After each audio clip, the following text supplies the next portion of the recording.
आज एक बयान आया फारूक अब्दुल्ला का और ये कहते हैं कि इतना ज्यादा पाकिस्तान पाकिस्तान करके हुए मोदी चिल्लाते हैं, हमें तो लगता है कि वो खुद ही पाकिस्तानी है। मतलब एक ऐसा नेता जिसकी नीतियों में पाकिस्तान छटपटा रहा है, एक ऐसा नेता जिसकी नीतियों में आज पाकिस्तान में शांतिपूर्ण चुनाव बम्पर वोटिंग के साथ हो रहा है, एक ऐसा नेता जो ये कहता है कि गोली और बोली साथ नहीं चल सकती है और लोगों को हिमायत पाकिस्तान के साथ बातचीत की नहीं करनी चाहिए। वो नेता फारूक अब्दुल्ला को पाकिस्तानी नजर आता है। अगर आपकी तारीफों के पुल बांधना आप बंद कर दिए तो आप मेरी बात बड़े गौर से सुनिएगा। आप मेरी बात गौर से सुनिए सर, मेरे को प्रीफिक्स और सफिक्स की अगर आपने तारीफों के मैंने आपसे सीधा सवाल पूछा, उसका जवाब दीजिए। प्रीफिक्स और सफिक्स मत लगाइए, उसकी जरूरत नहीं है। नेशनल कॉन्फ्रेंस को रिप्रेजेंट कर रहे हैं, मुझे नहीं, मुझे रिप्रेजेंट आप नहीं कर रहे उमेश साहब। सवाल का जवाब दीजिए सीधे सीधे और समय मत जाया कीजिएगा अननेसेसरी। बिल्कुल जवाब के साथ सवाल पूछा, मैं जवाब के साथ बिल्कुल। बीजेपी की राजनीति पाकिस्तान से शुरू होती है और पाकिस्तान में ही खत्म होती है। अब ये किस तरह की फर्स्ट फेज की जो वोटिंग हुई है उसके नताइज देख के अब पाकिस्तान को कैसे याद आ गया किस तरीके से बीजेपी को बेनिफिट करना है, इसमें ये छुपी हुई बात नहीं है। देखिए, हमने शुरू से काम, आज भी कहते हैं, हमारा कोई लेना देना नहीं है, पाकिस्तान अपने मुल्क पे फोकस करे ना कि जम्मू कश्मीर में। लेकिन अब उस चीज से किसको फायदा होगा ये जग जाहिर है। पाकिस्तान की स्टेटमेंट से किसको फायदा हो रहा है ये तो एक बच्चा भी, आप जम्मू कश्मीर के किसी बच्चे से भी पूछेंगे वो भी समझ जाएगा कि किसको फायदा है पाकिस्तान के स्टेटमेंट से। अच्छा, तो इस चीज का जवाब तो आपको उसी स्टेटमेंट से मिल जाएगा कि अगर पाकिस्तान चुनाव पे कोई बयान दे रहा है, इसका सीधा सीधा बेनिफिट जो है बीजेपी को है, क्योंकि बीजेपी की जो सियासी जमीन है जम्मू कश्मीर में खिसक चुकी है। आप बीजेपी के कैंडिडेट्स देखिए, कश्मीर में कई जगह तो कैंडिडेट्स ही नहीं और कई जगह उनको उन इंडिपेंडेंट्स का सहारा लेना पड़ रहा है जिनको बखूबी आपके न्यूज चैनल्स बहुत अच्छे से जानते हैं। तो इस चीज का सियासी फायदा लेना ये तो बीजेपी का काम है, हमारा इस चीज में कोई काम नहीं है। ये बीजेपी को एक बेनिफिट मिल रहा है, बीजेपी अपना बेनिफिट ले रही है। अब उनको बिरयानी वाले दोस्त उनकी इस टाइम मदद कर रहे हैं तो इसमें क्या ही कह सकते हैं। ठीक है, अनिरुद्ध प्रताप सिंह आपके पास आते हुए, फायदा आपका है, सियासी फायदा, पाकिस्तान का आप लोग नाम नहीं लेंगे तो कैसे पोलराइजेशन करेंगे? जिस बात का जिक्र अभी किया नहीं उमेश साहब ने, मैं उसको सीधे शब्दों में रख देती हूँ। पाकिस्तान का जिक्र नहीं करेंगे तो जम्मू क्षेत्र में पोलराइजेशन कैसे करेंगे? क्या यही कोशिश है क्या बीजेपी की? पूर्णिमा जी, आप देखिए कि पाकिस्तान के रक्षा मंत्री क्या बोल रहे हैं कि कांग्रेस और एनसीपी का जो टेक है 370 और 35A को वापस कर लाने का, वही टेक हमारा है। और यही लोग, अधीर रंजन चौधरी इनके नेता थे विपक्ष के, लोकसभा में वो भी यही चिल्ला रहे थे, राज्यसभा में इनके जो लीडर थे वो भी यही चिल्ला रहे थे।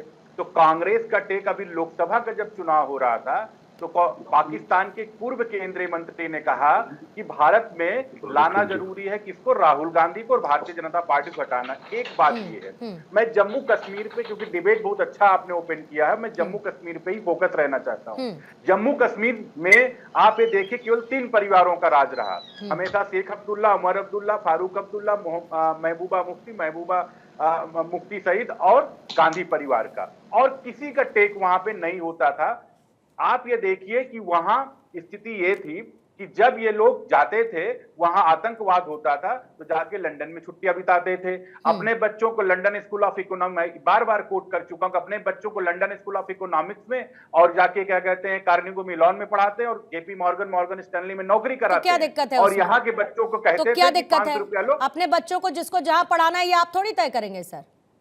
पूर्णिमा जी, यही तो बात है कि अपने बच्चों को आप वहां जाके पढ़ाओगे। नहीं और तो ये तो वो तय करेंगे ना कि उनको अपने बच्चों को कहाँ पढ़ाना है। अब आप बच्चों को कहाँ पढ़ाना है? नहीं, आप उसको अनिरुद्ध जी सुनिए मेरी बात सुनिए। आपने पहले भी क्योंकि इस बात का जिक्र किया था, मैं इसीलिए मैंने आपको रोका।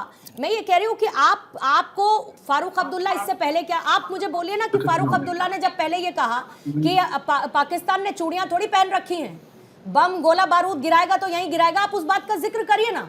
पाकिस्तान के साथ बातचीत करनी चाहिए, फारूक अब्दुल्ला ने कहा, आप इस बात का जिक्र करिए ना। आप वो बच्चे उनके कहां पढ़ते हैं उसको लेकर एक नैरेटिव मत सेट करिए ना सर। नहीं, मैं ये नहीं कह रहा हूं कि उनके बच्चे कहां पढ़ते हैं, मैं ये कह रहा हूं कि जिस तरीके से अपने बच्चों का भला वो करते हैं और वहां पे अगर आते हैं जम्मू कश्मीर में कहते हैं 500 रुपया लो तुम जाके पत्थरबाजी करो, ये उन लोगों के माइंडसेट बन चुका था। पाकिस्तान परस्ती उनका माइंडसेट बन चुका। आप हमेशा देखिए यही लोग जब ये कहते थे, फारूक अब्दुल्ला जी कहते थे कि किसकी मां ने दूध पिलाया कि 370 35 भी हटा दिया जाए। यही मुफ्ती महबूबा मुफ्ती कहती थी कि अगर वहां पे कोई झंडा तिरंगा उठाने वाला नहीं होगा। यही लोग कहते हैं कि पाकिस्तान से डर के रहिए, परमाणु बम उनके पास में है। इन लोगों को कौन कह सकता पाकिस्तान परस्त? तो यही लोग है ना। यही लोग तो कहते हैं बार बार पाकिस्तानियों से, सेपरेटिस्ट से बात करते रहिए, जो अलगाववादी उनसे बात करते हैं उनको बिरयानी खिलाते रहिए। ये केंद्र से पैसा लेते थे और यही काम करते थे। तो ये तो हो गया एक्सपोज इन लोगों का। जब और आप बताइए कि रक्षा मंत्री पाकिस्तान का वो आके कहता है कि टेक हमारा वही है जो कांग्रेस और एनसीपी का टेक है। ठीक है, ठीक है। सोहित शर्मा, आपके पास आते हुए, क्योंकि कश्मीर में समस्याएं, कश्मीर में अलगाववाद, कश्मीर में आतंकवाद, इसको लेकर आप किसको जिम्मेदार मानते हैं? क्योंकि मुझे महबूबा मुफ्ती का बयान थोड़ा सा मैं चाहूंगी कि आप उसको डिकोड कर दीजिए। अब्दुल्ला साहब की शुक्रगुजार हैं वो, या अब्दुल्ला साहब को मानती है अब्दुल्ला परिवार को कि कश्मीर में जो कुछ भी हुआ उसको लेकर उसकी वजह वही रहे हैं? क्योंकि पाकिस्तान का नाम तो देखिए सर बार बार आएगा, पाकिस्तान से बातचीत की हिमायत करने वालों का नाम भी और उनसे सवाल बार बार आएगा, क्योंकि पाकिस्तान फिलहाल चुप है, ये बहुत क्लियर है। जम्मू कश्मीर में फर्स्ट फेज के शांतिपूर्ण तरीके से जिस तरीके से चुनाव संपन्न हुए 10 साल के बाद, आपको इस बात की तारीफ तो करनी होगी ना कि बहुत अच्छे से चुनाव हुए, वहां पर बम्पर वोटिंग भी हुई। देखो बात ऐसी है पूर्णिमा जी, एक बात तो मैं बिल्कुल क्लियर करना चाहता हूँ कि भारतीय जनता पार्टी ने जिस तरह से जम्मू कश्मीर को बदनाम किया है उसको जम्मू कश्मीर की जनता कभी नहीं भूल पाएगी। ये बात मैं साफ क्लियर करूँ, पहली बात। दूसरी बात, आप जो कह रहे हैं कि लोग बाहर निकले हैं, वोटिंग कर रहे हैं, बहुत ज्यादा वोटिंग हो रही है, तो उसका कारण भी है कि 10 साल से जम्मू कश्मीर में इलेक्शंस नहीं हुई और इसको हमें देखना चाहिए। जो हालात, जैसे अमित शाह जी कह रहे थे कि 90 के दशक में कितनी गोलीकांड हुए, 370 हटने के बाद गोलीकांड देखने को नहीं मिला। मैं आपको बताता हूं कि 5 अगस्त 2019 के बाद से सबसे पहले डांगरी में हिंदू का नरसंहार हुआ, उसके बाद कश्मीरी पंडित की टारगेट किलिंग शुरू हुई, फिर उसके बाद 8 परिवार कश्मीरी पंडित माइग्रेंट होकर जम्मू में आकर रहने लगे, फिर उसके बाद कठुआ में जिस तरह से मिलिटेंट अटैक शुरू हुए और पत्नी टॉप जाकर मिलिटेंट अटैक खत्म हुए हैं और ये मिलिटेंट अभी भी चल रहे हैं। तो इतनी सुरक्षा होने के बावजूद ये मिलिटेंट कहां से आ रहे हैं, ये एक प्रश्न चिन्ह बन गया है अब हमारे लिए भी। और सबसे बड़ी बात ये है, ये जो बार बार ये कहते हैं परिवारवाद, अरे 10 साल से आप लोगों के हाथ में है। जितना भ्रष्टाचार आप लोगों के दौरान हुआ है, इतना तो भ्रष्टाचार 70 सालों में होने को सोहित जी एक बात बताइए, सबसे पहला भ्रष्टाचार। सोहित जी एक बात बताइए, आपका जवाब मैथल साहब देना चाह रहे हैं, जिनके साथ जम्मू कश्मीर के नौजवानों के साथ खिलवाड़ हुआ और नौजवानों के साथ स्कैम हुए, स्कैम। एक बात बताइएगा सोहित साहब, आपने कहा कि इतना ज्यादा उत्साह बम्पर वोटिंग इसीलिए देखने को मिल रही है क्योंकि 10 साल बाद चुनाव हो रहे हैं। 10 साल से पहले, चलिए आपको ले चलती हूँ, 10 साल से पहले मुझे ये बताइए कि चुनावों का बॉयकॉट नहीं होता था क्या? आतंकी, हाँ मुझे बताइए। अरे बात तो सुनिए ना सर, बात तो सुनिए मेरी। इससे पहले क्या चुनावों के बॉयकॉट के लिए नहीं कहा जाता था? चुनावों में वोट डालने से पहले क्या वहां के लोगों को डर नहीं लगता था घर से निकलने से पहले? जरा उन ऑर्गेनाइजेशंस को याद करिए जो इस बार के चुनावी मैदान में हैं, जिन पर बैन क्यों लगा, जो ये कहती थी कि इलेक्शन का बॉयकॉट करो, जो ये कहती थी कि इलेक्शन का बॉयकॉट करो, आज वो लोकतंत्र के इस महापर्व में एक पार्टी के तौर पर चुनावी मैदान में है।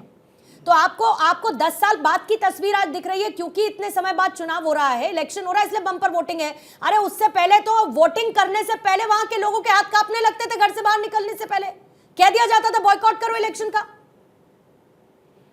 अब मैं बोल लूं, बात ऐसी है कि जिस तरह से आप बात रख रहे हैं, आप मुझे बताओ कि जो वोटिंग पहले होती रही है 2014 में जब 28 सीटें पीडीपी की आई, जब 2014 में पीडीपी और बीजेपी की हुकूमत बनी, क्या उस समय वोटिंग नहीं हुई?